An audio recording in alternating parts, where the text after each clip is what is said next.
Good evening, everybody. We are back. I apologize for the technical difficulties, but we are live with our special guest co-host and political blogger, Jami Van Alstine. Is it Alstine or Alstine?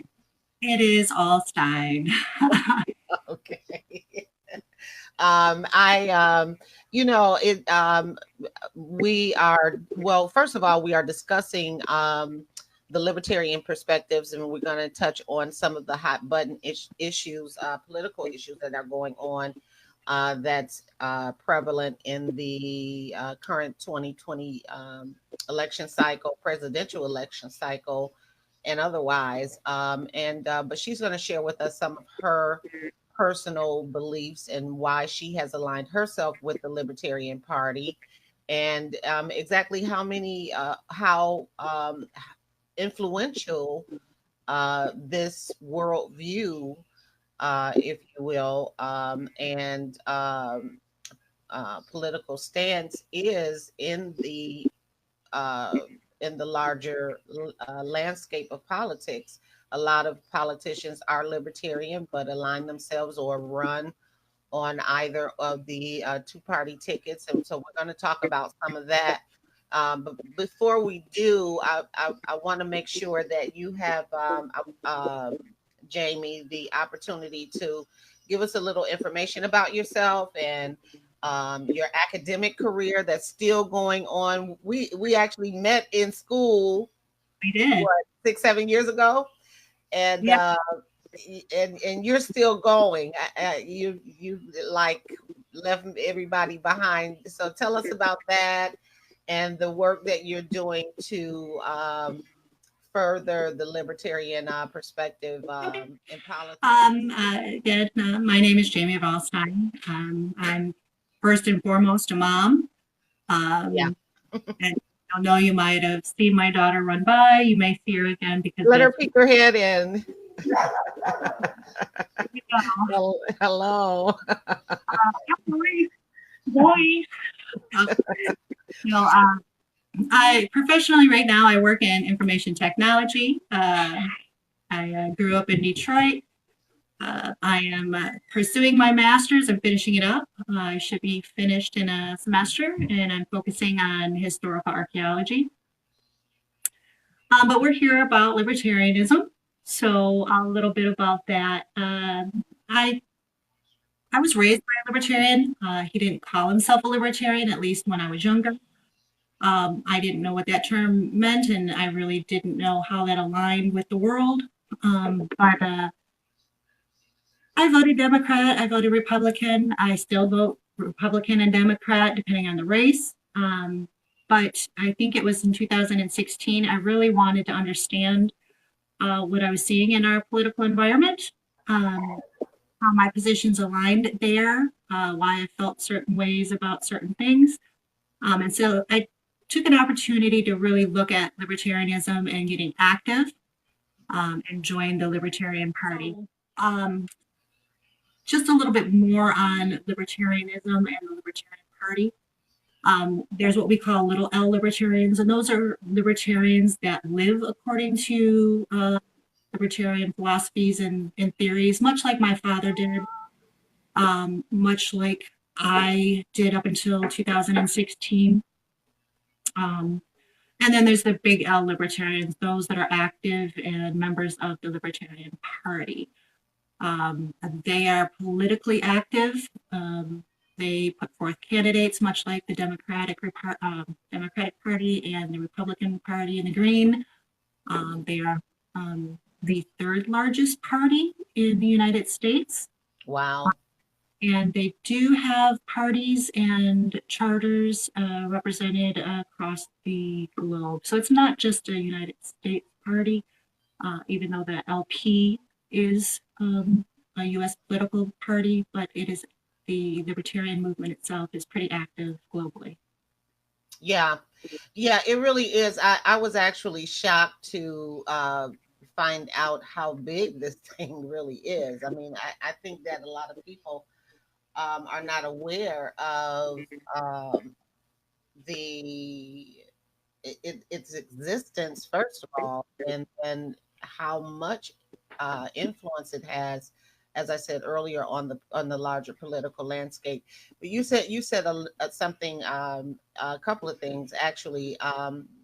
You were talking about your pursuit or completion of your master's degree in historical archaeology, and I was reading. You sent me your one of your. Is it a term paper or? It was a, Or, it was my synthesis paper. It yeah. serves my term or it serves as my thesis for my master's.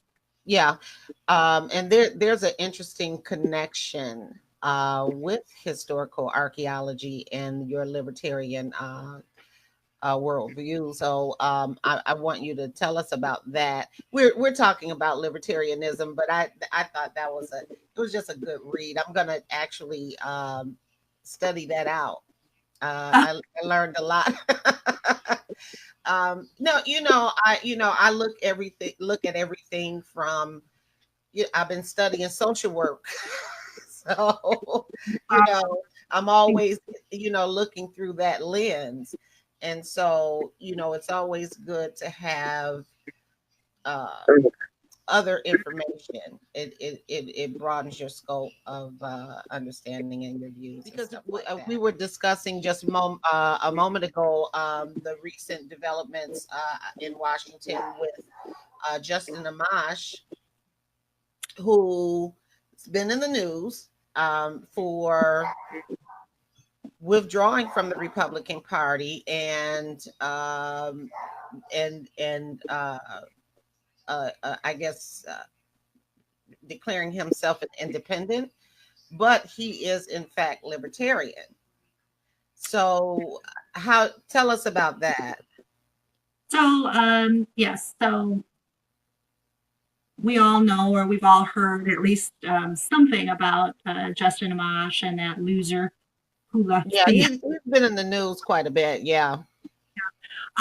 So he's a libertarian. He was registered a Republican, and that's mainly because, as some of you may or may not know, it's really difficult to do anything in politics and or government without that R or that D next to your name. Not only because they're in power, but they've been around a long time. They have large membership. The political machine has a lot of resources, and it's difficult to compete against that. Right. In the case of Justin Amash, he was a libertarian. He ran with the R next to his name, and that it was mainly because at the time that he ran was when at least he believed that the Republican ideals of small, limited government and free market kind of aligned with libertarianism. So it seemed to make sense. He ran. He's kind of talked about why he has left the party. So I won't go over too much of that, but it's important to note that it was the principles that aligned with libertarianism that allowed him to run as a Republican. And that's kind of where libertarians tend to stand, is on the principles. And that's why we have little L libertarians and the big L libertarians, because it really is about the principles, and the party itself is just kind of trying to move those principles forward politically. Yeah. Yeah, and it seems pretty obvious that the Republicans, or at least the current iteration of the Republicans, don't align with as many of those libertarian values and principles that they did in previous years. And that's kind of why Justin Amash has stepped away and he's working independently. Yeah. Which brings me to this issue, because in my research and trying to learn a little bit more about the Libertarian Party itself, your principles are neither liberal or conservative per se, nor a combination of the two. So I'm assuming that you're kind of centrist, in your, because it seems to me that like you can be liberal on some issues and say like open immigration, Yeah. but you may be conservative on, limited government, or limited government is too broad. You can be conservative on welfare. Yeah. So, so explain. Can you expound on that idea? Yeah. Yeah, sure. So libertarian, I wouldn't ever say that they are centrist per se. I know that some libertarians in the past have used the socially liberal, fiscally conservative as a good descriptor. We don't love that because personally, it's about the individual. So libertarianism is about the smallest minority, and that is the individual. It's you, it's me. It is about promoting the voice of that one person, and allows us to have that voice and to be able to have the agency to act. So when you talk about individuals vary. So you're going to have people, even on the platform issues, the primary platform issues, you're going to have a kind of a left-right, people on the left-right, and that's the classic left-right spectrum, or the classic liberal conservative spectrum. So even on the individual issues, you're going to get that variation in the Libertarian Party. And people in general in the Libertarian Party will fall all over that spectrum. Again, depending on the issue and depending relative. So if you're looking at a libertarian on certain issues, you might say, well, that's way conservative, but it's all relative, right? Yeah. They tend to, what's classified as conservative, they tend to support free markets. Now, you'll have some libertarians that are all about capitalism, and some that are not so much, because I'm one of those that believes that the capitalism that we have today is more of a corporate-backed, state-backed economic system. And it's truly not a free market where you can agree to exchange goods and services for whatever we feel is equitable. So, there's a little bit, there's even terms are loaded. So it very much so. It's funny because, and I'm hearing you, and I want to get back to the issue of the party's philosophy, from your understanding in terms of economic systems, the political economy, in terms of what their personal preference is. Because you talked about something called mutualism, which is a new term for me. And so I want to get back to that. But what's interesting is, because I've seen, like you said, it's a broad spectrum depending on the individual. And I should say, I want to make sure I point this out, that freedom is the thing with the libertarians. I'm learning. Personal freedom of speech, freedom of, you name it, civil liberties, all of those things are the prevailing underlying principle. Yeah, it underpins everything in terms of any philosophy on any issue. It's based in that in freedom, right?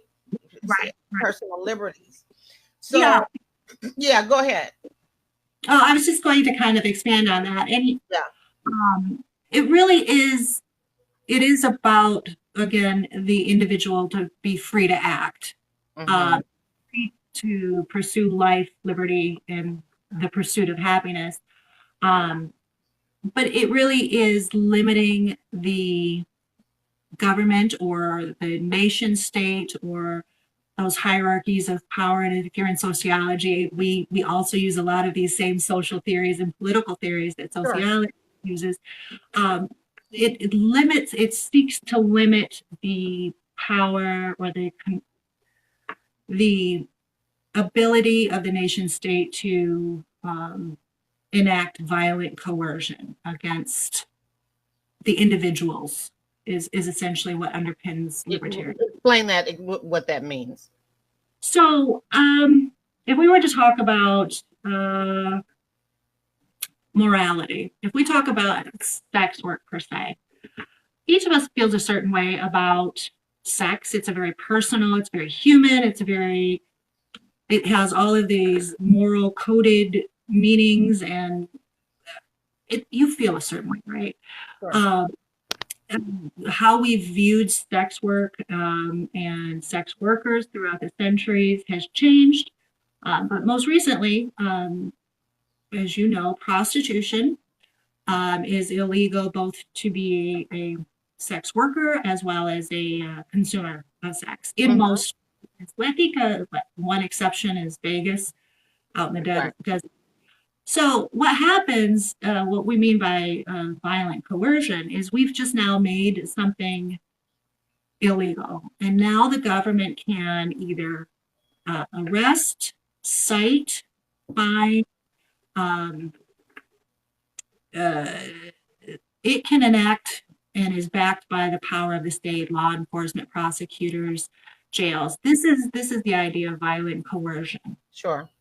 And in the case of sex work, we, like many things associated with issues of morality, or in this case, the victimless crime, we've now criminalized the women and the men that work in the industry, whether by choice or not by choice.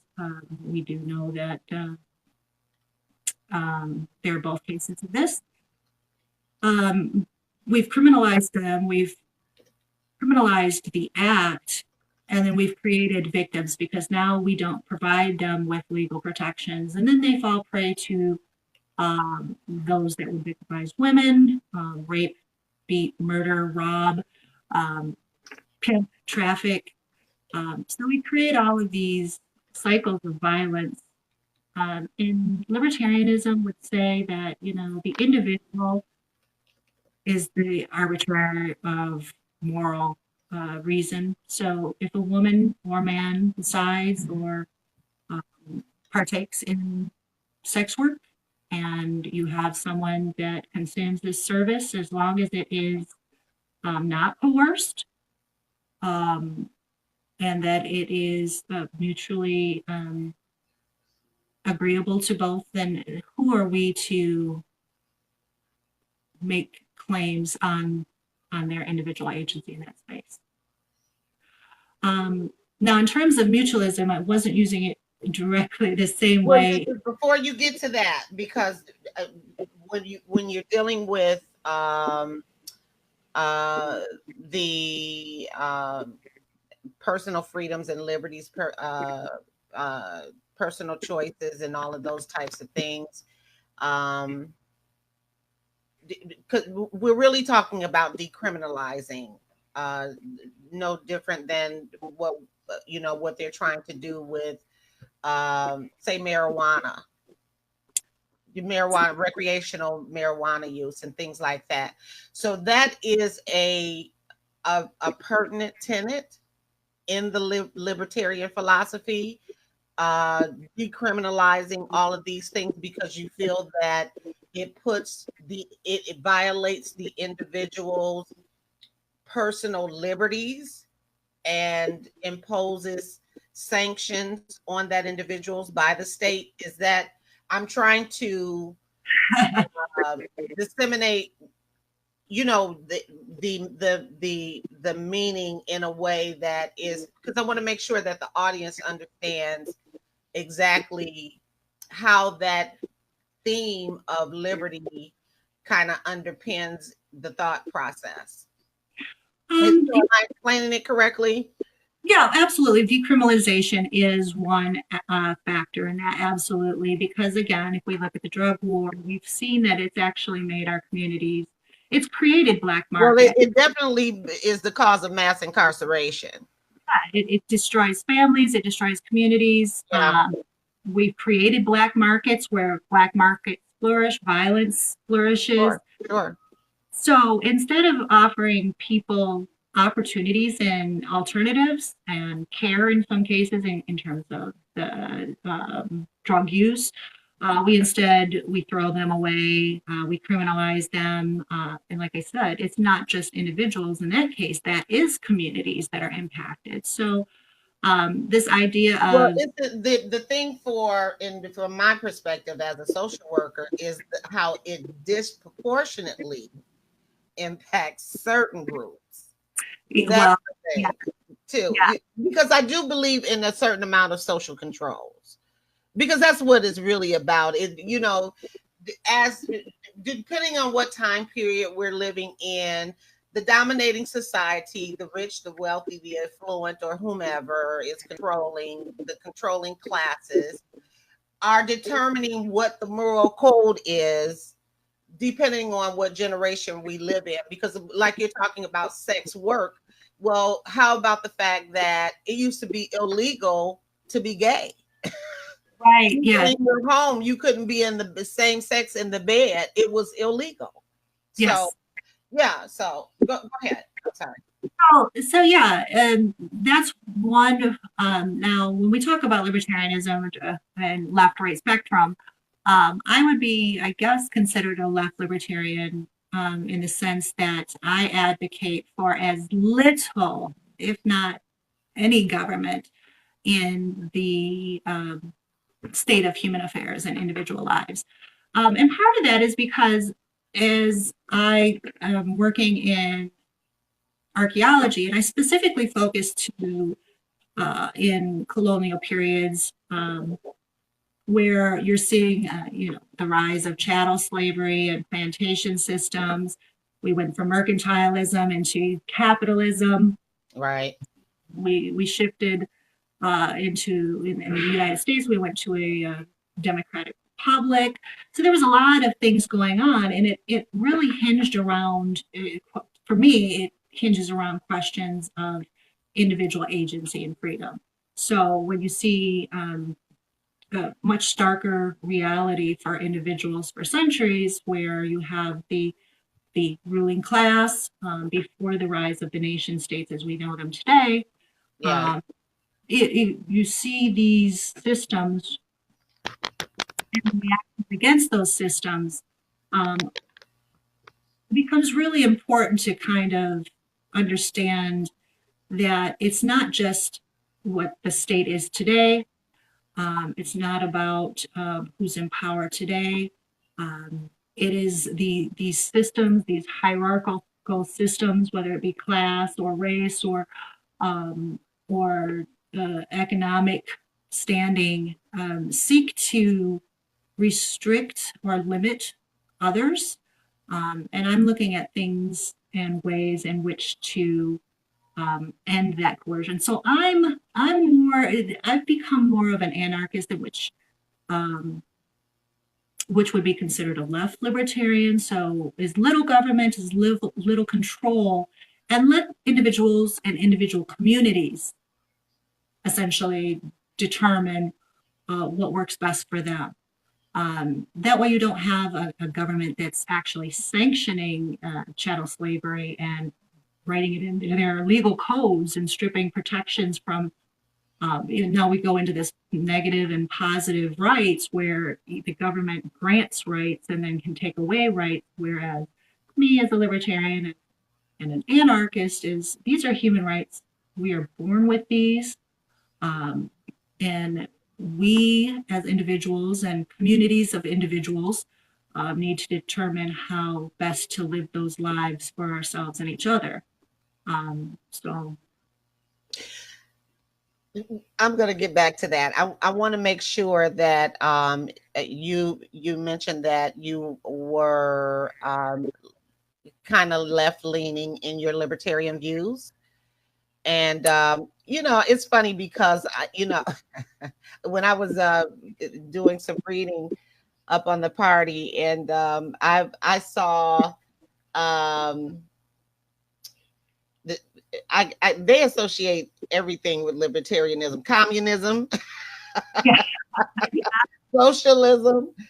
And that was one of the reasons why I thought it was important to have this conversation. Although we're only focusing on libertarianism in this discussion, I am always enamored with the fact that there are so many factions of philosophies and worldviews and um, political parties. In fact, there's so many divisions within parties besides outside of the distinctions between parties. Yeah. So you got all of these parties. You got on the Democratic side, you got Democrats, you got neoliberalism, socialism, democratic socialism, sometimes liberal libertarianism. It's the craziest thing. And then with the Republicans, you got neoconservatism, you got Tea Party, you got Christian democracy, which I had never heard of. Yeah, it's like the Green Party. Are they still around? I know they were kind of making a little scratch or something during the 2016 election cycle, but it wasn't a good look. People were actually voting. That kind of upset me because I'm like, okay, listen, this is not the election to be voting Green Party. We need to stick with the two-party system, even if you don't agree with it. We don't need votes floating over there unnecessarily. But there are literally a slew of political parties now, and I think, libertarians, socialists, libertarians, democratic socialists, neoliberals. Neoliberals are interesting because they're often confused with libertarians because they're very close. I was reading through some stuff and they're very close. In fact, President Obama and President Clinton, who are very big, very well loved in the Black community, are neoliberals. They're not traditional Democrats. Am I right? You're absolutely right. And surprisingly enough, Reagan was considered a neoliberal. And again, and again, it's because neoliberalism, at least economically, is for laissez-faire, free market, capitalism. And as you know, with Reagan, they do the Keynesian thing with the economics, but yeah. So that's the thing. If these are all of these parties and classifications, they're all political and social theories. Libertarianism is based on several. It's been influenced and has influenced later theories. So all of this is kind of just a result of people's adoption of certain political or economic or social theory as central to their whether it be platform or stance on a particular issue. And libertarians, just like the Republicans and Democrats, they have their theorists. We don't have one theorist. I mean, we've got the Ayn Randians, you have the heavy Marxism influence on libertarianism too, I see. Well, yeah, so the anarchist, the father of anarchy, was Pierre-Joseph Proudhon. He was a French theorist. He was a socialist who theorized about anarchy and human progress requiring that states themselves were a hindrance to human flourishing. This both influenced and was critiqued by Karl Marx himself. So there's a lot of deep-rooted connections in not only libertarianism and socialism and the classic liberalism of, say, Adam Smith and the founders that they kind of adopted and espoused. But each of these political theories have influenced and contributed to the next. And depending, again, it's in the Libertarian Party, you have the Randians, where it is all about individualism. It is all about capitalism. They're stark. I don't think they're necessarily wrong per se. They're just not my kind of libertarian. I'm not their kind of libertarian. I'm more of an anarchist, which does lean towards Purdue and anarchism, as well as Peter Kropotkin's mutualism or mutual aid, which is really about societies and communities being the basis of society to be the individual and communities and not governments per se. Let me, you keep getting there. I want you to hold on a second. We're going to talk about mutualism because there are, just like we're talking about different factions within the different political systems, there's also an innumerable amount of economic systems in operation. It's some really interesting stuff, but I want to make sure that I make this point to the audience when we're talking about the different forms of liberal theories or policy, or whether it's liberal or conservative, the different distinctions between or within parties. These are listen, folks, you got to start kind of familiarizing yourself with this stuff because we are voting for people. We don't know where they stand on certain issues. I'm just going to talk straight for a minute. We don't know where they stand on certain issues. Some people are felt in hindsight, for whatever reason, they felt disillusioned by Obama. But Obama is not a traditional Democrat. He's a neoliberal, just like Clinton was. Clinton, who we loved, and he did a lot of great things. But some of the things that we don't like, he is the first one to institute the activation policies as far as putting work requirements on food stamps. Now Trump expanded that into adding work requirements for your health insurance that goes into effect in January 2020. And we tend to, in the Black community I'm speaking of now, we tend to blame the Republicans for a lot of stuff, but some of these liberals are doing things that are not necessarily in our best interest in terms of if you are of lower economic status. Now, if you're making good money and you're at a certain, economic class, it's all good. But for all intents and purposes, for what we do here on this platform, and I want to talk to Jami specifically about their stance on welfare, particularly, and we'll get to that.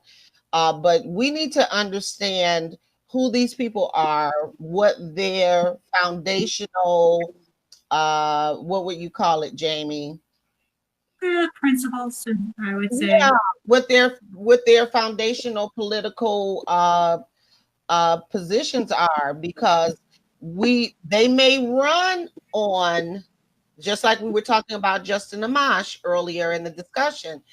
He is a libertarian, but he was in Congress holding elected office as a Republican, and now he's switched to independent.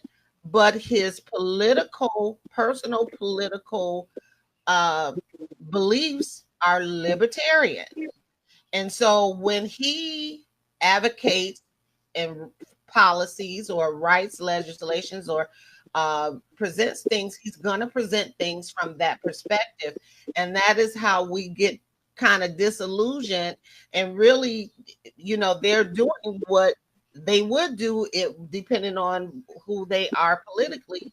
But if we don't know who they are, we put them in office and they do something different, then we're disillusioned and then we want them out. So I think that was important to say. So let's get to the to the economic systems, because this is another big one. You talked about your personal thing with leaning or left leaning with the as an anarchist. But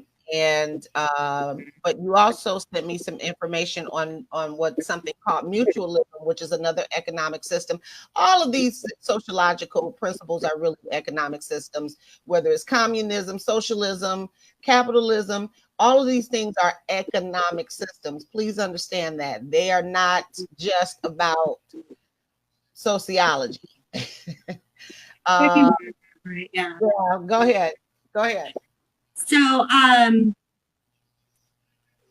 let's be clear. Let me be clear. A lot of this, I encourage everyone to go to the Libertarian Party platform, which you can find. Yeah, I'll put the link in the description, guys. lp.org/platform. I'm not a spokesman for the Libertarian Party, and when we talk about economic systems, it's probably my weakest area. But it is in a lot of ways one of the most important. It's key and central to humans, right?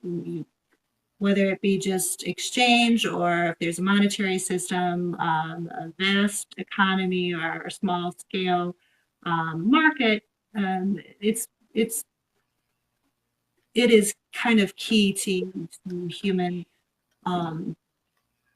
relationships. So it is an important topic. I'm just not an expert at it, except.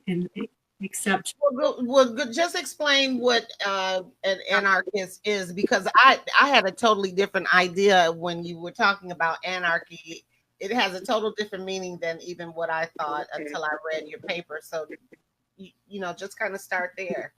So just kind of so anarchy, a lot of us that have heard the term kind of think of the Mad Max. We'll call it theory, even though it's not really a theory, but we think of Mad Max or Escape from New York, where the government has collapsed, there's no nation state, people are running runshod all over, just doing whatever they want, and it's a disaster. And we have 200,000 years of human history to draw from, both anthropologists, archaeologists, historians, and only about 45.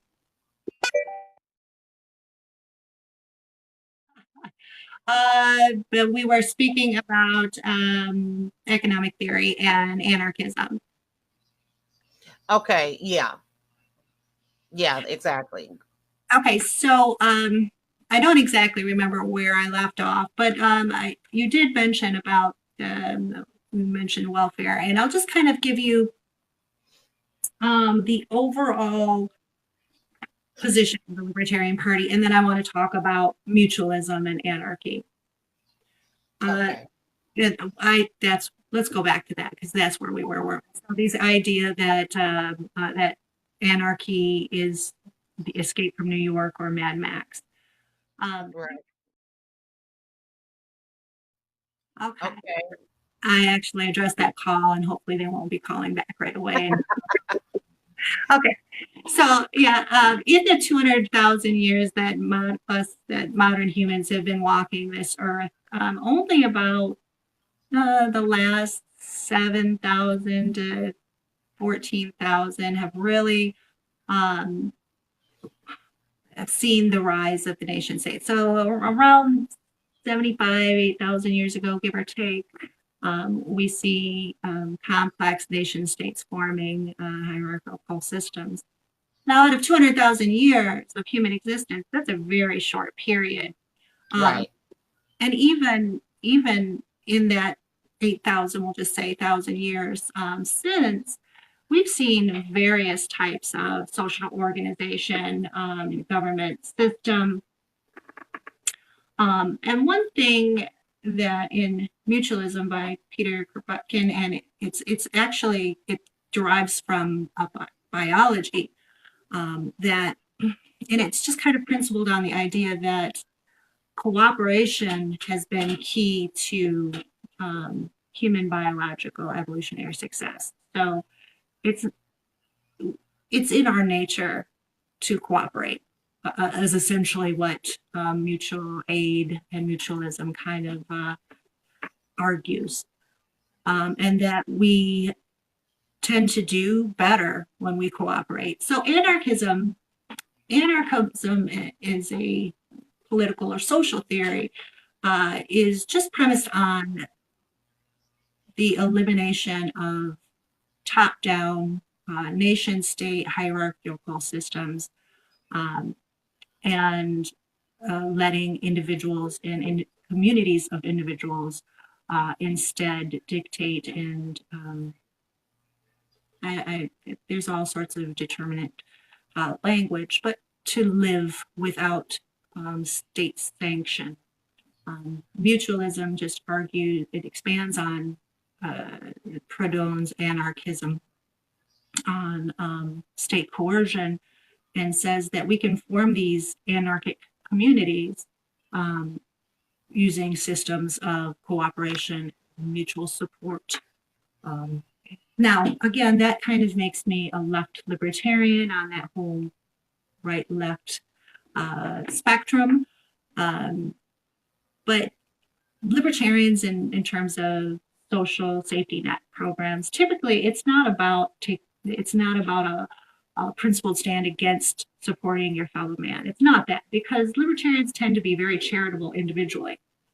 Usually it revolves around, number one, the coercive nature of taxation, which is typically how you fund these systems, and then the redistribution. So I'm kind of one of those that I'm not opposed to social safety nets in supporting public works programs, public improvements.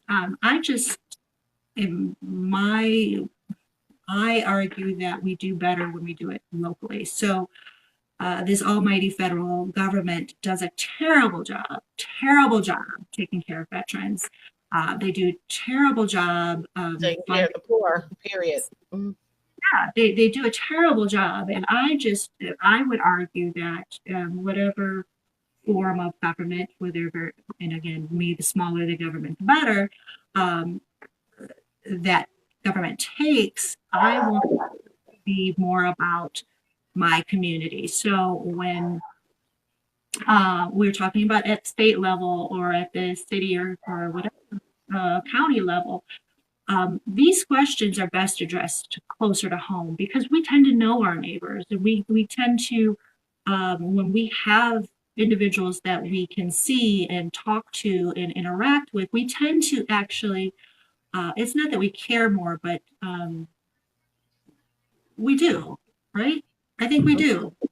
Mm-hmm. Overall, in general, yeah, human nature, yeah.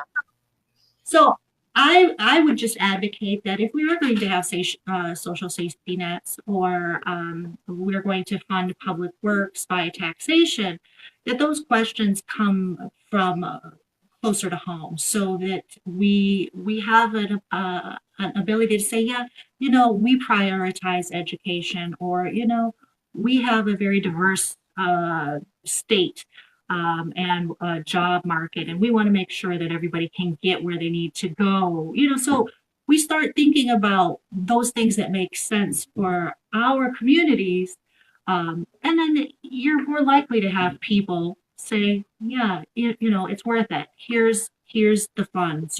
So again, libertarians are very charitable individuals. They just don't like the coercion of the state. And again, me personally, I don't So, mind. let me understand something, because this is of particular interest to Yeah, me. Again, by simply by virtue of what I do here. right. Um, so it's not the opposition, or um uh for lack of a better word, because I know it's not that strong, because you're not like opposing welfare per se. It's just the system, the welfare system, that you don't like, namely the imposition of taxation on general society to fund these programs, these welfare programs, is what you're opposed to per se. Most libertarians are definitely opposed to the involuntary taxation. Involuntary taxation. I want to make sure that this is clear for the audience, um, and for myself as well, because this is something that's important to me. Because I mean, technically, when we talk about charitable welfare as opposed to government welfare, because that's really what you're talking about. We tried that before, Right. with the settlement houses and the Protestants through the Catholic churches and all of that stuff. But one of the problems that happened was that you had with the uh, Catholic charities and all of those things that started welfare really before, of Mhm. course, the Great Society under Roosevelt, and he did the New Deal and all of that, and created the welfare state. Um, they were mostly middle class white women who got in the welfare was really, it turned into a system of the deserving, quote unquote, poor is who got help. Right. um and so when you start looking at things like that, so they didn't have a problem helping veterans. Even the government welfare system started off with veterans and blind people, Right. but and then it was expanded, of course, to children, and then families with children with the AFDC programs and all of that. So it didn't really work, because what happened is that you had exploitative capitalism and all of those things that got out of control. People found themselves out of work, unable to make living wages. People, I mean, all kinds of stuff happened systemically that Right. put people in poverty. See, Right. that's the thing. If I made some t-shirt. You got to buy one of my t-shirts, Jamie. I will buy a Give t-shirt. it to the kid. Give it to the kid. Um, you know, um, um, I made a t-shirt and it says poverty is the root of all evil. And a guy put on my post, he says, poverty is a choice in this country. Well, not really, because there are, yeah, we know better than that. I mean, but the prevailing thought in society is exactly that, Right. that your lack of effort, your shiftlessness is what put you in, your bad choices is what put you in poverty. And that is just not the majority. I'm not saying that that doesn't happen, No, but you're that is not the majority of the cases. In fact, I was doing some research for a blog that I wrote last year, about these activation policies that they're implementing now. And really, the majority of people who rely on welfare got jobs nowadays. right. All of them are working. It's a Yes. very small percentage of people that are on welfare now who does not have a job. But besides that, the initial system was set up where you couldn't work, you couldn't have. I can remember, well, It was a little before my day. I'm a little older than you, but even a little bit before my day, um, you couldn't, the way that they had the thing set up, it was a poverty trap because you couldn't own anything. You couldn't have a car. You couldn't have a bank account. You couldn't have a husband. That's SSI today. They would make women get divorces in order to get the aid because the husband would walk off and leave them with the children, but because they were still married to that man, they couldn't get the assistance. So there's so many factors, and community aid, because culturally we have become a society of individualists, plus and then this competitive meritocracy thing where you're only valued in society nowadays by how much you have accomplished, how much money you make, how good your grind is, how good your hustle is, and so you don't have, people just don't have the compassion. Not, and we're not talking about what you're talking about, the biological imprint that's on humanity, but in general, people do not have, because of how we're socialized now, we do not have that type. Or do you think, let me not make broad strokes, do you think that we have the compassion as a society to take care of our own and provide for people's basic needs? What do you think about that? I think that all societies are formed by individuals. Um, and I think that individuals in the United States do have the capacity, um, and they do have compassion. But I think Now, we're not talking about when a natural disaster happens, because everybody's humanity comes out. right. It's like 911, 9/11. It didn't matter if you were black, brown, blue, poor, rich, everybody got together. But I'm talking about just in general everyday life. Do you think we have that?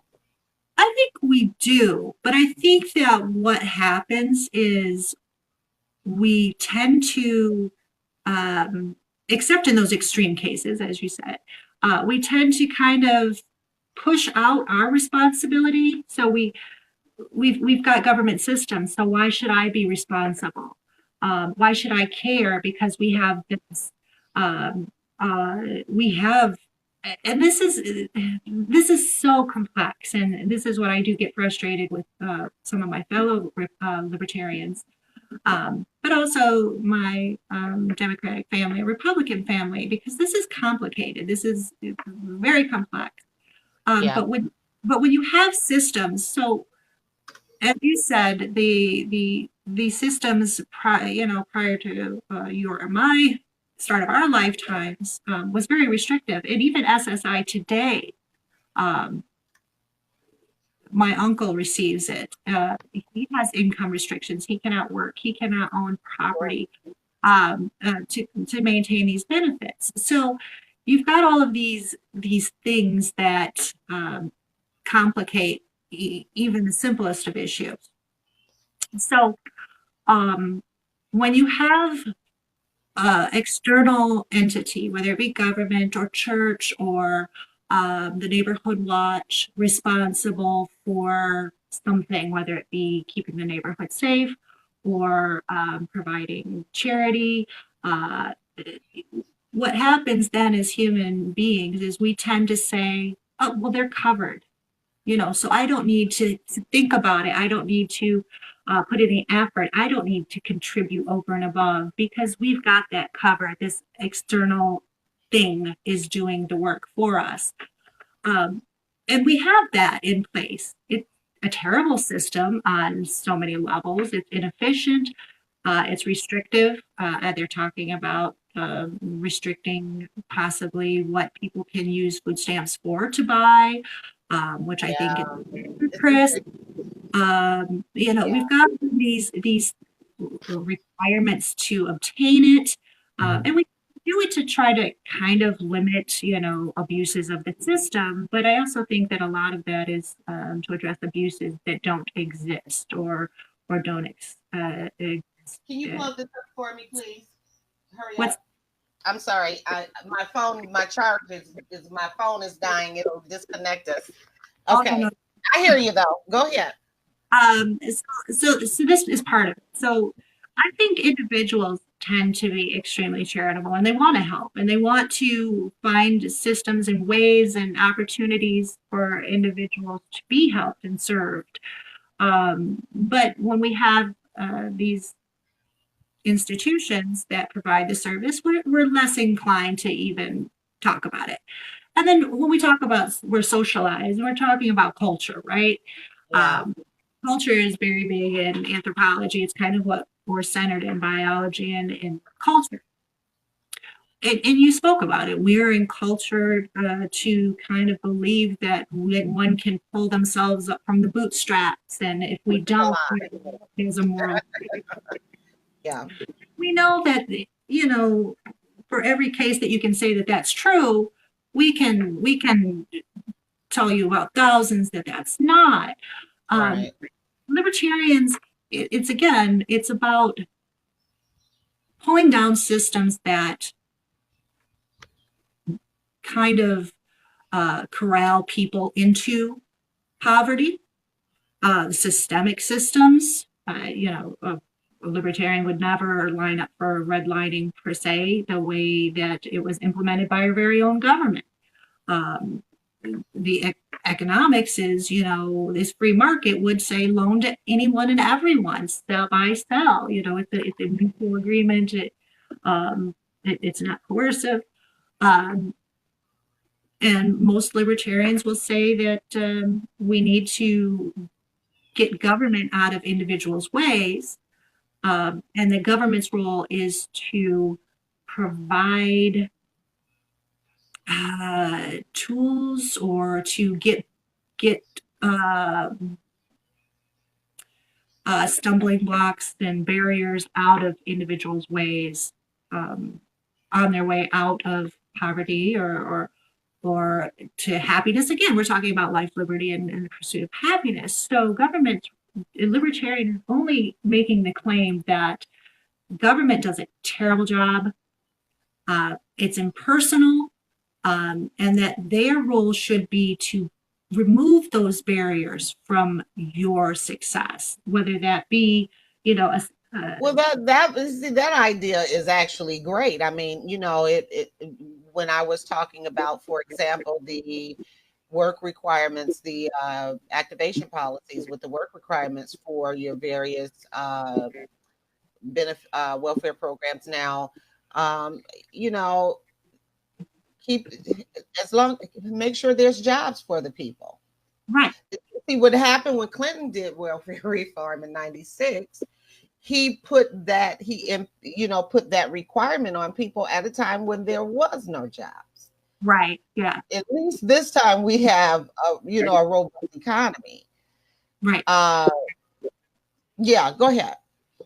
So there's also this idea when we talk about capitalism and socialism and labor theory and economic theories, there's this idea of what it means to have a job, how that looks, who's an entrepreneur, who's a business owner, who isn't. And again, I just want to say that, there are people that I went to school with that braided hair and could make money braiding hair, but the states a lot of money. and so in certain areas in this country, certain states, certain communities, they have this the licensure requirements and regulations that requires that someone that wants to just braid hair, not no chemicals, no equipment, that they are required to spend money to take training or obtain licensure to operate in the state. So these are barriers. So it's not just traditional jobs, but this is economic freedom, where people that are stuck in poverty today would have all of these additional, maybe not hair braiding, but they have all of these other barriers that prevent them from being the entrepreneur, the business the businessman or woman. Well, and if they're on welfare, then then you've got income, maximum income limitations, and all of those types of things. And my thing is,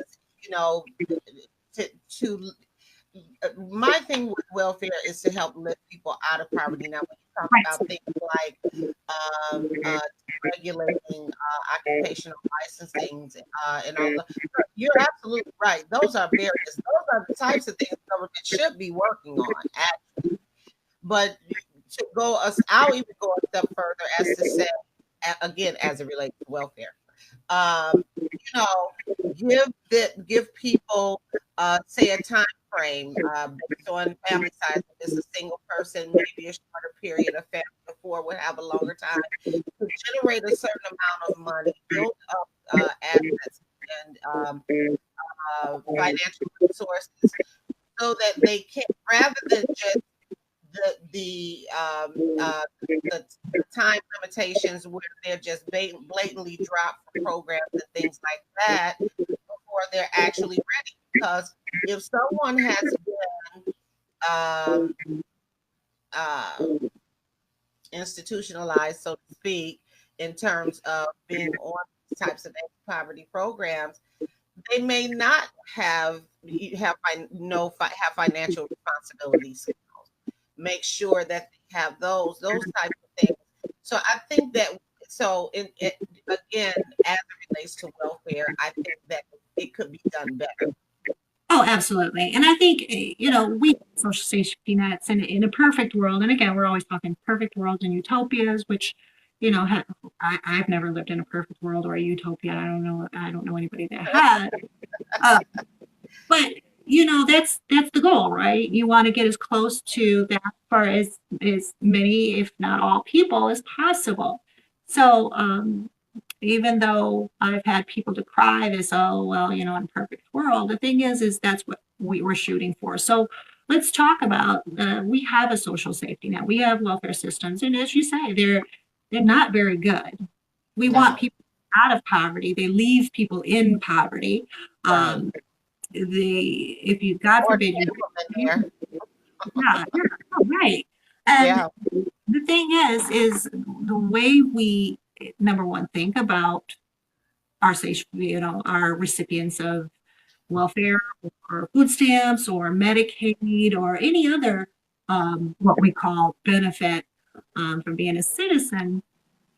We're honest in our conversations about, number one, the reality for the individual, the ways in which we, like you said, we keep people there.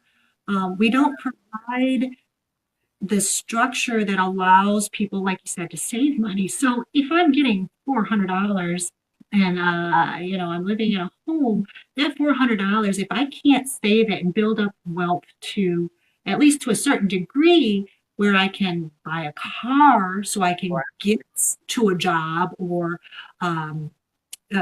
expand my education, or if you have to have occupational licensing, if you can, save towards getting the licensure or whatever, mode of economic where you're generating an actual income and living that you can support yourself and your family.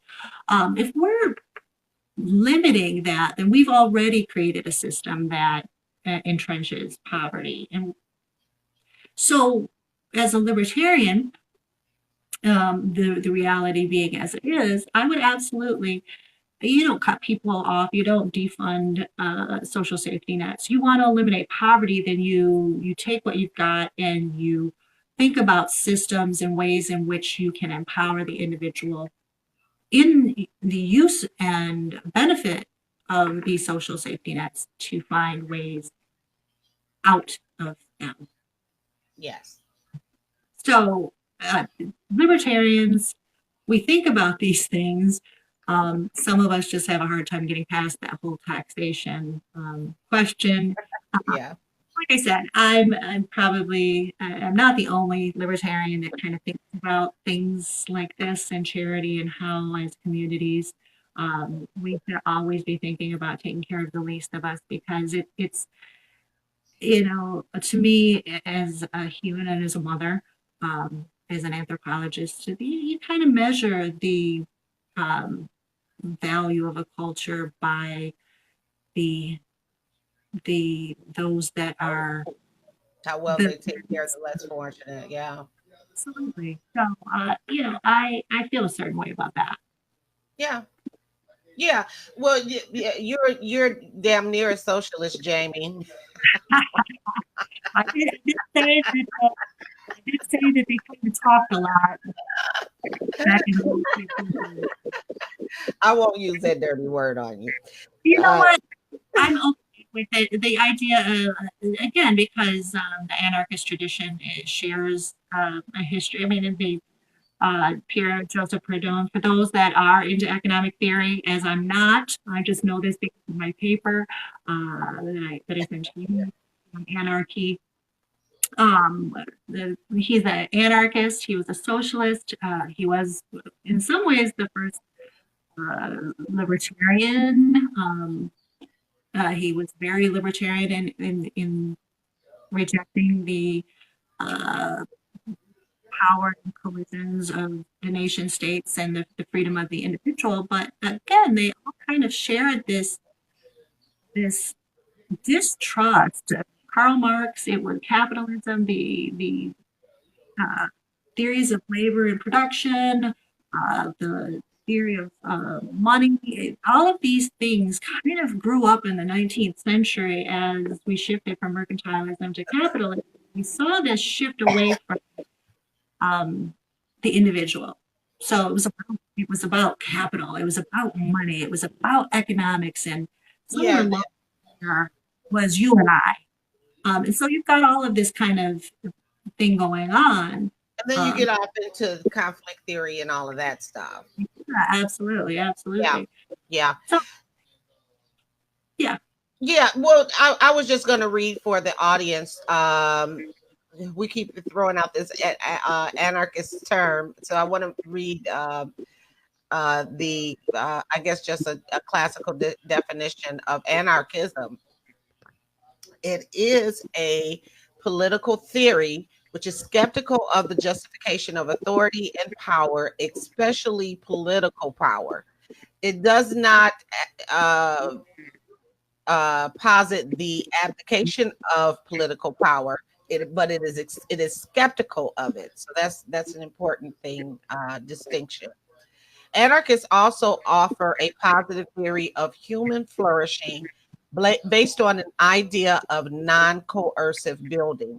So that's part of what you heard Jamie talking about when she's saying uh, state imposed taxes, other sanctions, criminalizing sex work, and all of these criminal when we talked about issues of decriminalization, such as with marijuana and all of these types of things that uh, these are the types of violent, forcible, uh, uh, uh, coercions of the state, quote unquote, that she is talking. I want to make sure that people are able to put everything together. So, central to anarchism is the belief that people can organize themselves to efficiently meet their needs without the top down hierarchies, coercion, or sanctions, whether it's rewards or punishments. And this is the belief in freedom. So, again, when we talk about libertarianism, the underpinning theme, the permeating theme is this individual liberty stuff. This is a big deal for this worldview. Our anarchism is usually presented as the most extreme form of belief in freedom, though. Do you agree with that? I would agree with That that. wasn't I read. I just typed it up. Most for sure, most big L libertarians, those that are in the party, are would consider that a very extreme libertarian position, or the left. But it's fully supported by libertarianism. Again, it is principally about the individual. It is centered on a community of individuals, and see, that's the thing. There's a lot of pushback about individualism, and a lot of that is kind of the Randian school of liberty, Ayn Rand, which is individual is dead center. Libertarians are about individualism. The idea that But individualism in terms of the empowerment aspect, not the selfish aspect. That's right. Not the cultural individualism. Yeah, absolutely. That you and I are as equal, and we have the same basic right to live and exist how we choose, whether that's good, bad, or other. Right. Again, that's external judgments, that we have the right without force to live according to our own choice, our own agency. The less. Let me ask you about this, because you sent me kind of a preview of our discussion, and I wanted to make sure that I asked you about this. Here it is. The fact that libertarianism embraces freedom all the time is both one of its greatest principles, but also one of its greatest sins, as it tolerates racist ideology. It does not tolerate, racist ideology, but tolerates the racist. So, yeah. So, the thing is we know that humans have the innate ability to be awful. Racism being one of the more awful, basest human, I'll just call it an endeavor. But the thing is, and I struggle with this because I feel a certain way. I personally feel a certain way. And it's not just racism; it's a lot of different things. I personally feel a certain way because I'm a humanist. I'm a feminist. I grew up in the city. I have a particular. Yeah, you're from Detroit, guy. Right? But the thing is and maybe it is privilege. Let's recognize that certain of us do have certain privileges where we don't have to care about certain things, or at least about certain things to the same degrees as others. But the thing is as an individual, I recognize that the things that I think, the things that I believe, the things that I want, things that I care about are uniquely mine, right? And the things that racists purport are uniquely theirs. Most human of any degree of, I don't want to make it an intelligence attack, but let's just go that way. So any intelligent human being would today rejects these racist ideologies and notions. Absolutely. It's an anathema. It's an anathema to the human condition, right? Right. But we can't control people's personal views and beliefs. The only thing that we can do is try to control their actions, or at least their actions as it relates to impacting others. So when we talk about like the first, is this where we like government? Right. So Like, if we talk about First Amendment questions, people say awful things, and we should, as community members, say, that's awful and unacceptable. Yeah. We don't want to hear it in the public space. Keep that at home. So we're not saying that these people don't have a right to exist, because if we say They that, do. we Yeah, absolutely. sit in a room and gas them, right? I mean, that's the ultimate end to that, right? That's Um, right. you have the freedom to think that. You have the freedom to say it, but and we'll support that, because unless we're going to kill everyone we don't like, or that says things that we don't believe in, then we need to accept this their position, Yeah. but only so far as to, again, that it does not, that belief or those words do not directly, and I mean actionably, impact another. So if someone is spouting racist ideology, fine, we can all just say, another one, Yeah. or we don't want to hear, or however we act. But as soon as we let that racist ideology turn into some law, or some ideology that is passed on in schools, and affecting children, again, people that cannot consent to these kinds of things, then we need to take notice, and maybe take action as a community to say, no, this is unacceptable. So we get a lot of critique. It's a very complicated thing. It's a very complicated topic. It's a very complicated and nuanced conversation. Again, people with good conscience are not going to be accepting of the language, um, but unfortunately, we have to be accepting of the human. So Yeah, and I just wanted you. I was just picking with you. It's a live and let live thing.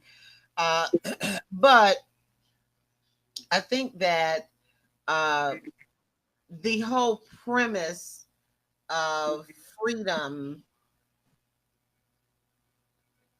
in this country is based on, yeah, I mean, you have freedom of speech and all of that stuff, and all of these things are free unless it infringes on the rights of others. right, So you exactly. understand what I'm saying? So it really is actually in line with the constitutional definition of freedom anyway.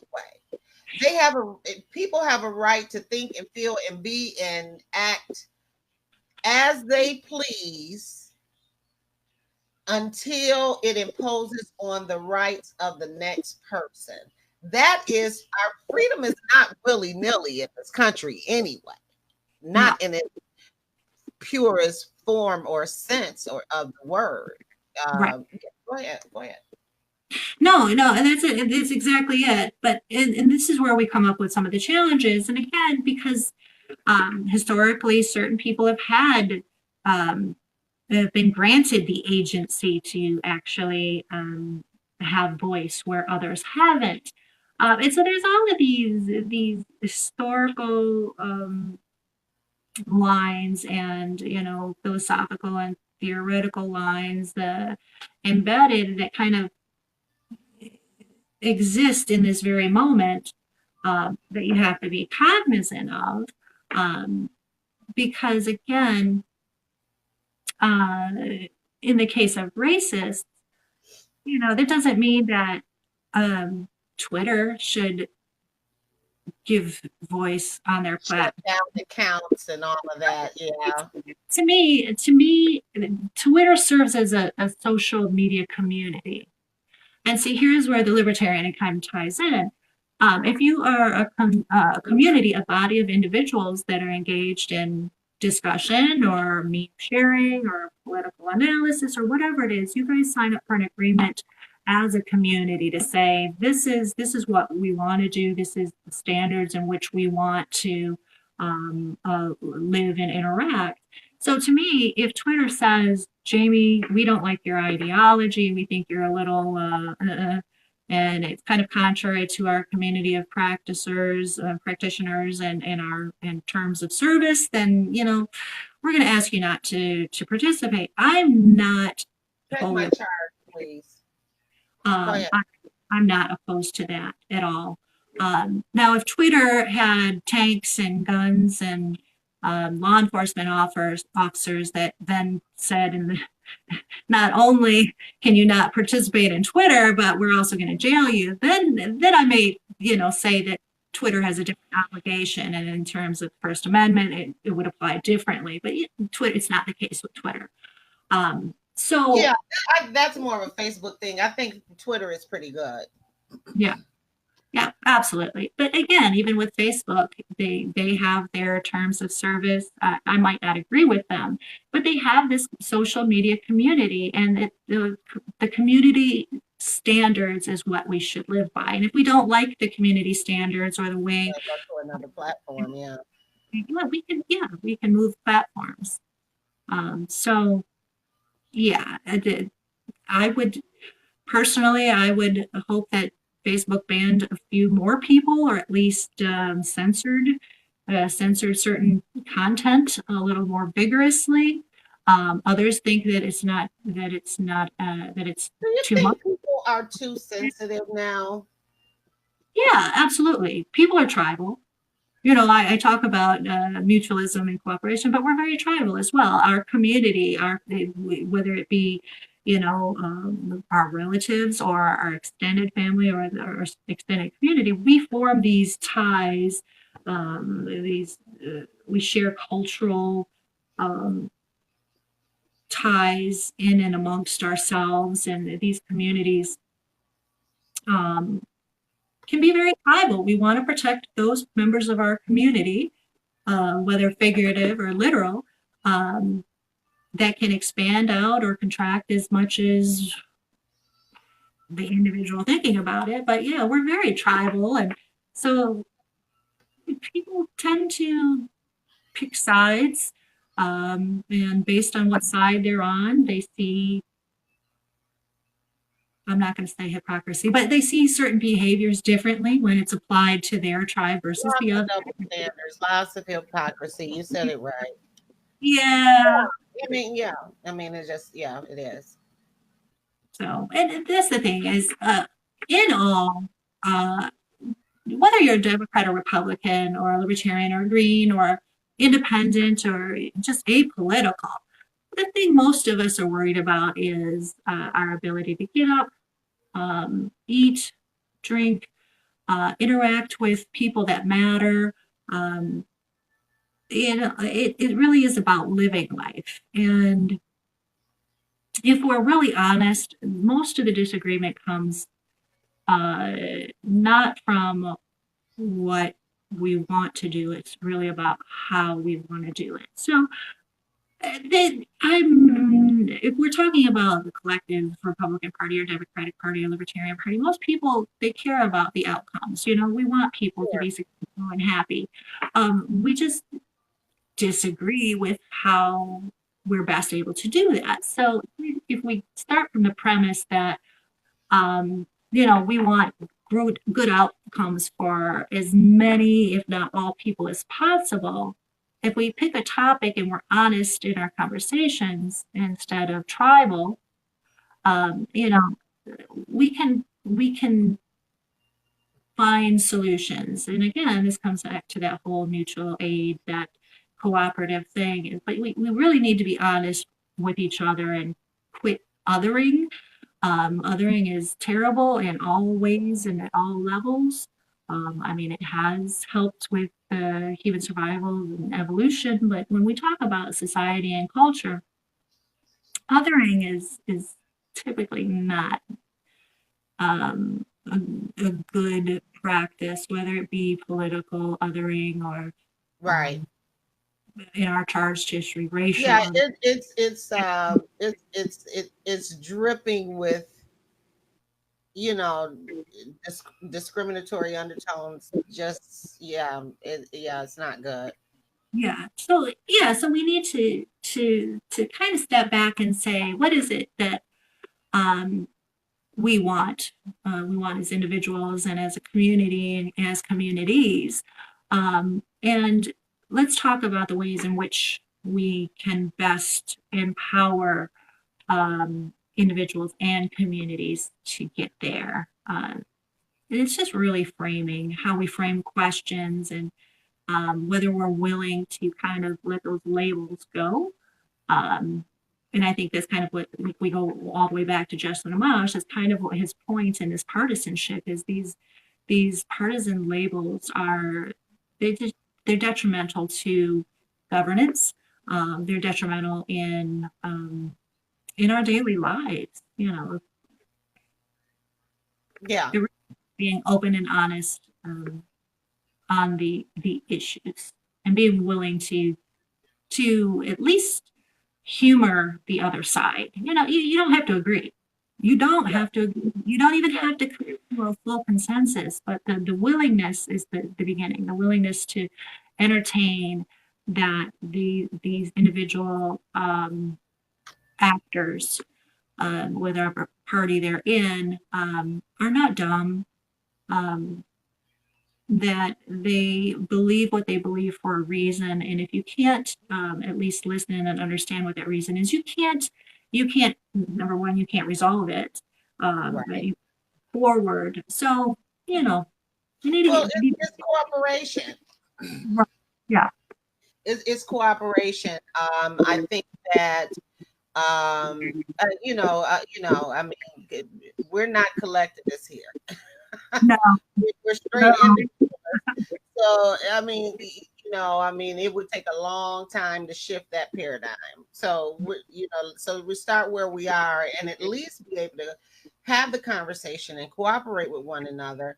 I mean, I think I'm listening to your idea. I've been a lifelong Democrat.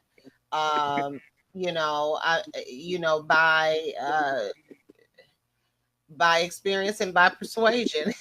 Right. Yeah. No, absolutely. When my parents were living they would say emphatically, no Black person should be a Republican. But there it has come a time now where we have to question even our allegiance to that because they have not. See, here's what Democrats understand about Black people. Because you got a lot of Black conservatives now, and it's growing. Yeah. It's a big thing now. You got to come back because we got to deal with the reparations thing. But anyway, okay. Absolutely. Anyway, what Democrats I think were able to tap into is our base is the Black culture's basic distrust of white supremacy. Mm-hmm. And you know what I'm saying? And it's because we like now my personal thing is on one end is that you need government because if you are of a minority or lower social economic class and things like that, you really kind of actually do need government intervention. And probably more so than someone who else, on the other side of the spectrum, whether it's in race or economic class or whatever. So, but what they have done is tap into that fear-based. You understand what I'm saying? And so they've been able to ride that horse all this time without actually really doing anything. It's a really good point because I don't want to get in. I'm sorry if anybody on this video watching this video loves Candace Owens, but I loathe Candace Owens. She's something different. Not so much with the point, the principal point she's making. Because again, Justin Wash is similarly making that argument. Libertarians are kind of making that argument. But the way that she's using the BS as much as anyone else using the Yeah. BS. Yeah. And the reality is government is not necessarily the government that we see today. The government itself can mean a lot of things and it can be structured in a lot of ways. But even if, and I would be fully okay with the constitutionally limited government, and it is wholly related to the point that you're making, is that to me, in terms of the Constitution, there's only a few areas that the government should be responsible. And one of those is to ensure the rights of, again, the minority, the individual. And that means that they're protected. They're protected, their rights are protected against the class, that there are no class. I mean, it could be children. It doesn't have to be racially. Yeah. Absolutely. So to me, if we're going to have a government, I want my government that to be one of the very few responsibilities, and that is to protect the rights of every person, from majority mobs, from just discrimination in the sense that we're denying someone the ability to life, liberty, and the pursuit of happiness. So I fully agree with you there, and I do think that they both Republicans and Democrats use this tactic. It's this idea that you feel like you need our protection in that space. Think of all of these other good things that we can protect you from, even yourself. Yeah. Where we're kind of going. And both the Republicans and Democrats have gotten very good at protecting us from things that aren't even real issues. And if we talk about like the weapons of mass destruction theory. Yeah. So we've created problems where they don't exist because we need to protect them. So there we go. Yeah. So okay, great. Listen, how long have we been on here? Have we been on an hour or hour and a half? Probably. I think we've been on an hour and a half. So I want to make sure that we get do a broad stroke in terms of the basic theories or philosophy of libertarianism, because that is actually what our discussion is about today. Libertarians advocate it. Libertarians are not liberal. They are not liberals, and they're often confused sometimes, I think, with the liberals. They're not conservative either. They're not conservative. I was going to say, I was going to point that out. They're neither liberal nor conservative, nor a combination of the two. That's very important to remember. They may have be liberal on certain issues. They may be conservative on other issues. They may be further left on certain, like damn near socialist or damn near Tea Party. It can go far left, far right, and close to the middle, but not centrist. Is that what you said earlier? You're not really considered centrist either? I would not consider us centrists. Again, it's all relative to the person on the outside. If you say that we're socially liberal or fiscally conservative or somewhere in between, you may consider us centrist, but we are not centrist. We are. Let me ask you a question. Go ahead. Finish your statement, though. We are individuals. So again, it's really, you're going to see them fall on different areas of that spectrum, the left-right divide, whether they fall in the middle. And it's going to be typically issues based. So now, see, and you said something earlier, and then I meant to bring this up again, because what you were saying something to the degree of how far left or how far right an individual libertarian may be a libertarian may be depends on the individual, something like that. Mhm, mhm. And I'm just wondering, should this be a whole political party, or just a social movement? You know what I'm saying? Oh, no, that's totally.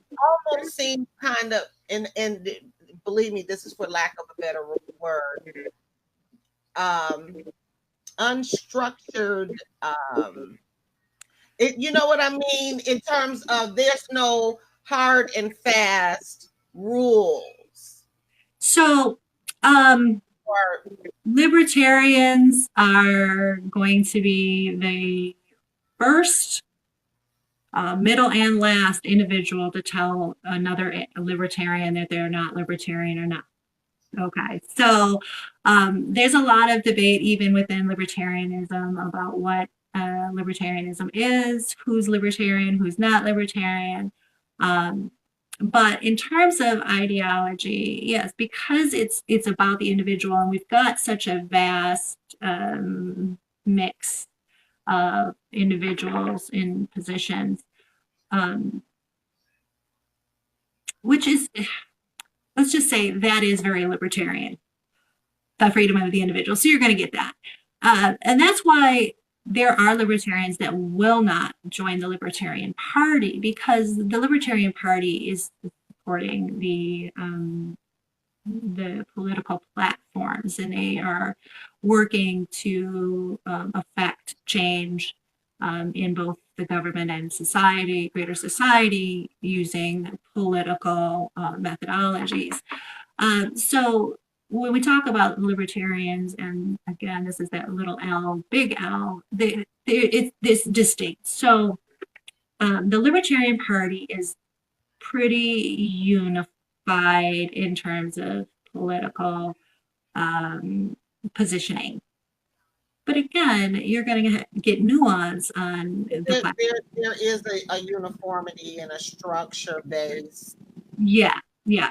analogy, if you will, okay, because it was just kind of sounding like, we kept going back to the individual, but yeah, just a thought. So okay, so unlike liberals or conservatives, libertarians advocate a high degree of both personal and economic liberty. Libertarians advocate freedom, and stop me anywhere that I'm wrong. I'm reading a quote. Libertarians advocate freedom in economic matters. So they are in favor of lowering and eliminating taxes, right? The slashing bureaucratic regulation of business. That does not mean eliminating regulation, deregulating the market system, but it does. I guess they're in favor of greatly reducing it, greatly limiting it. It's and then they are also in favor of charitable rather than government welfare. In terms of, you said you were going, I want to go over this real quick before I let the audience go. We were you wanted to explain about your philosophy on free market, because you said you don't, the libertarian perspective is not the traditional sense of free market. Is So it's more of capitalism versus the free market. So check your mic again, Jamie. Check your mic. okay, I think is that any better? A little better. Okay, you know what? Let me try with That's this. better. That's better. Is it okay? See, I'm not hearing you as well, but I'll manage. Oh, you okay? You want to log out again? Okay. No, let's try to go through this. If you can hear me okay, that's what's important. Uh, so it's not so it's more of what we know as capitalism today. Um, traditionally, libertarians support capitalism, and capitalism per se, I have no issue with. But what I do have an issue with is crony capitalism. We see that corporate capitalism, Did you government say sanctioned crony capitalism, capitalism? government picks winners and losers in industries. Corporations have moneyed interests which affect government support in that area. So while I Yeah, yeah. fully believe that capitalism has improved the lives of billions of people in what we have still isn't free. It is not the free exchange. It is not laissez-faire in the sense that the No. market, the individuals and communities kind of drive economic exchange in communities. So yeah, it really depends. We like capitalism, but we'd like to see capitalism actually be free and from entanglement with governments and corporations. Well, it's a yeah. Go ahead. Go ahead. Jamie is on the road traveling for business, guys. So she's actually you're in a hotel room, aren't you, Jamie? You're in a hotel room, aren't you? No, I'm visiting my sister in Arizona, so I'm up in their Oh, upstairs okay, office. okay. I thought you were traveling. But you are traveling for business, though, right? No, I'm actually on vacation now. On As of vacation. Okay. today, I am on vacation. Oh, okay. But I was just yeah. But what you said is exactly right. And I often say because capitalism, the I often say, let me go back to my original point because I'm jumbling my thoughts here. It's the form of capitalism that we practice in this country that is problematic.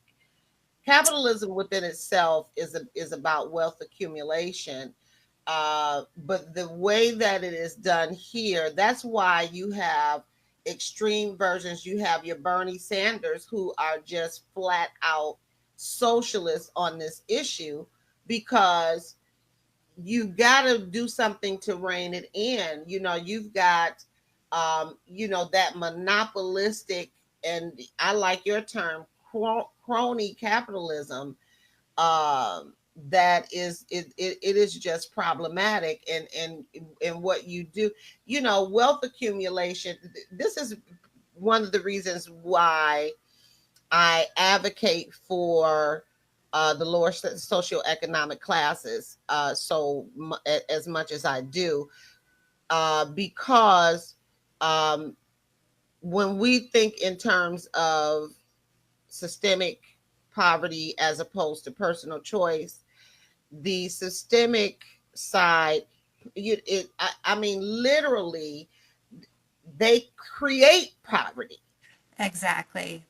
They Exactly. create it and they maintain it with that system of winners and losers. In fact, Absolutely. wealth is built on poverty. That is how it is done here in this country.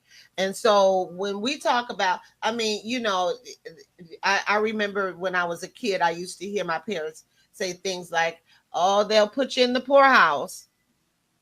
And you didn't, you couldn't they may not have had the education to articulate what that really meant, but they understood. They could actually do that. Yeah, absolutely. Yeah, Absolutely. sure. Yeah, so yeah, I agree with you. Certainly I agree with you there. I have no problems with corporate profits. I have problems with corporate greed. Well, You yeah, know, and that's the thing. The I have it is about profits because I mean we build wealth. We are yeah, able to there's nothing live. wrong We with can that. do. We can improve not ourselves but our communities as well. So there's nothing wrong with profits. But when Nothing. the profits are primary, there's moral questions associated with that. So how do you address those moral questions? How do you address the corporate profit rate at the expense of, one individual. Let's just say one individual. If one individual is left in poverty, or forced into poverty, or loses their life because of corporate profits, that this is a moral question. And so, what do we do to address this?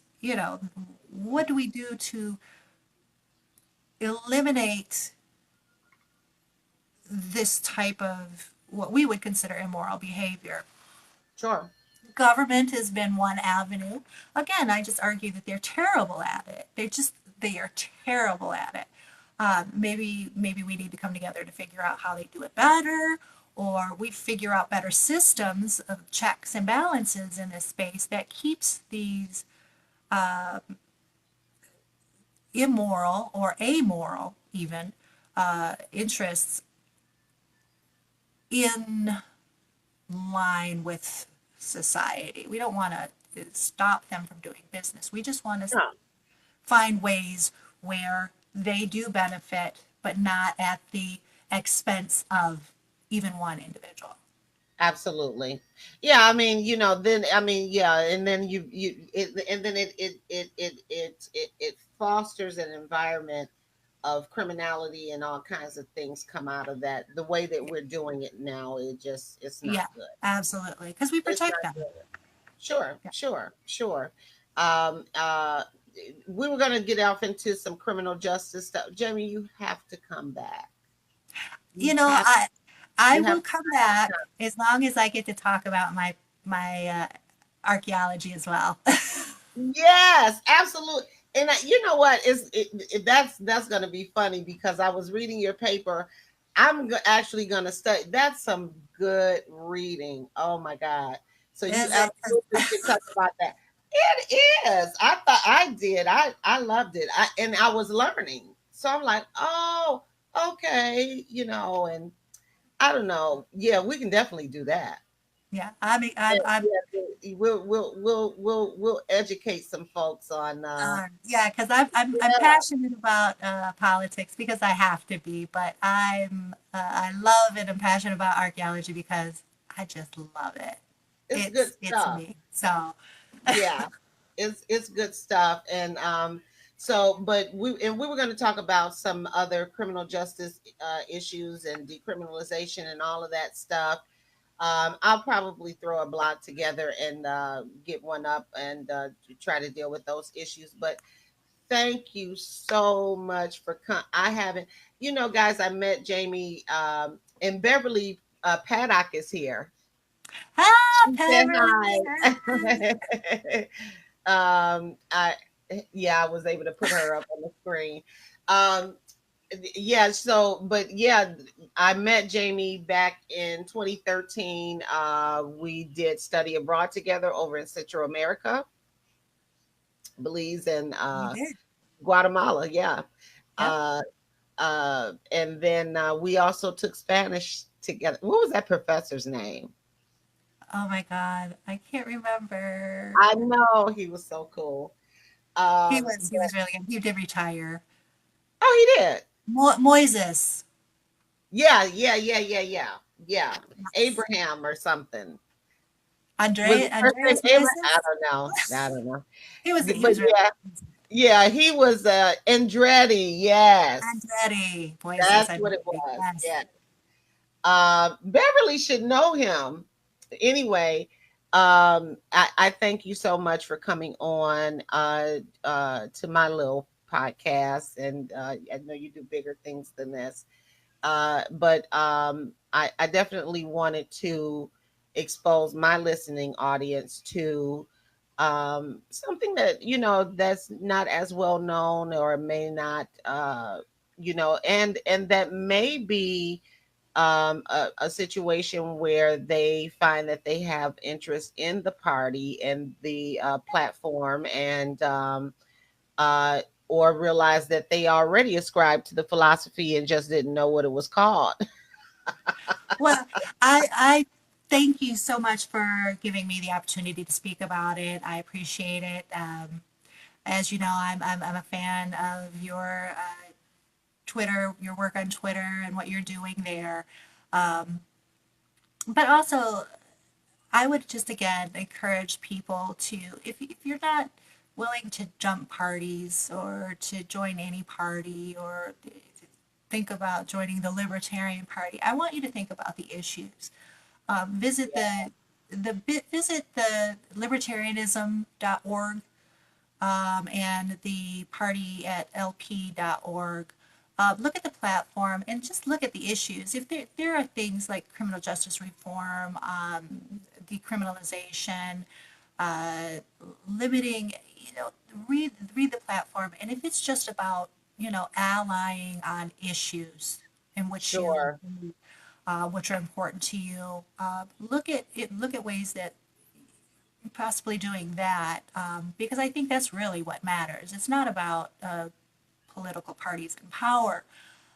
It is about fundamental change, and that's issue by issue. So Right. thank Yeah, you. Thank you for we being should strong be about it. voting the issues anyway. Right. Yeah. Absolutely. Yeah, we should be voting the issues anyway. I don't see that anyone has any questions, and I think we've done a good hour and a half or something. So this is pretty good, and I'll definitely be in touch with you to see if we can coordinate schedules again. You're a very busy lady, um, but very well traveled. I've got to get Beverly. I've got to get you on here, dear, so we can talk Yeah. about all of your. She's the traveling queen. Yes, Oh my God, isn't she? she is. She's always Yeah, something.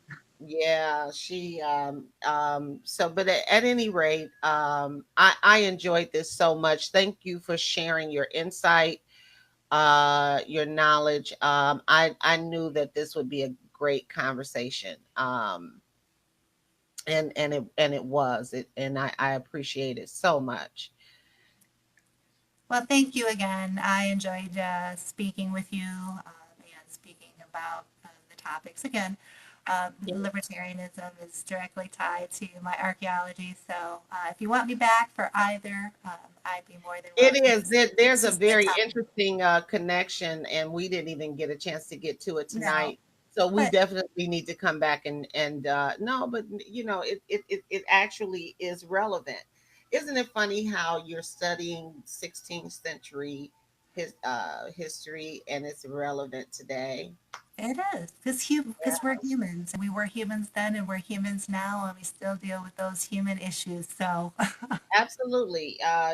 King Solomon was the wisest king. He said, "There is nothing new under the sun," and that is very right, true. right. So, thanks everybody for joining us. We've got a few folks in here. I appreciate you guys so much for being so supportive. And thanks again, Jamie. Enjoy your vacation, and I will definitely be in touch. Okay. Thank you, Deborah. Thank you, everyone. Yep. Good night, everybody. Bye bye.